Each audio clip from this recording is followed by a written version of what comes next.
Time now for the AllState playoff predictor. Before we get started, I want to point out one thing. Again, this is the current math as we look at it heading into week 12. Before we get started, the math doesn't like Oregon. I've done a couple of scenarios, so Oregon Ducks fans, don't yell at me. Yell at the calculations. They're already down there, so this will not factor in Oregon because the math doesn't like it. Here's what I'm going to do. Georgia, they're going to beat Charleston Southern. I am going to have Alabama win out, which includes the SEC championship. That puts two SEC teams in the college football playoff. Buckeyes win out. 96% chance. The math does love Notre Dame at this point of the season, so I'm going to have them win out. What does that do to Cincinnati? If the Bearcats win out, that puts them in the college football playoff over Notre Dame. Head-to-head is going to be the big factor there. Here's where it gets interesting. The Big 12.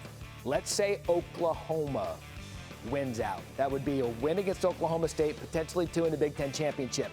Still some separation between Cincinnati and the Big 12 champion with Oklahoma. Watch what happens if it's Oklahoma State. Look at the math.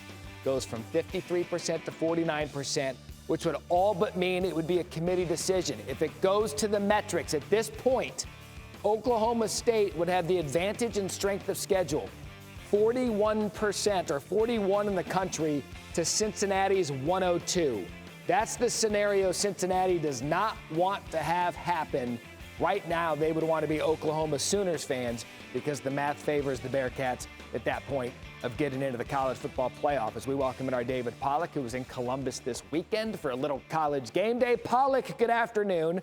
I just went through some math. We're going to go through some actual football. Michigan State, 19.5 to 20-point underdogs in this one. It's a big one, noon kickoff ABC. I want to know from you, what must Michigan State have to do to stay in this game? Well, my head just stopped hurting from all your math, so I'm glad I'm done with math. But I would say this. Kenneth Murray would 100% have to be the best player on the field. I mean, this dude, or Kenneth Walker, excuse me. Kenneth Walker's a stud. I mean, this dude is unbelievable. There's a reason he's up for the Heisman. There's a reason he's been so dominant throughout this season. You don't have to block for him. He makes yardage that isn't there. If you do block for him and you get Kenneth Walker to the second level, he'll make guys miss consistently. So they'll have to feed him. Ohio State has not played a lot of good running teams in this stretch. 5 out of the last 8 teams they've played.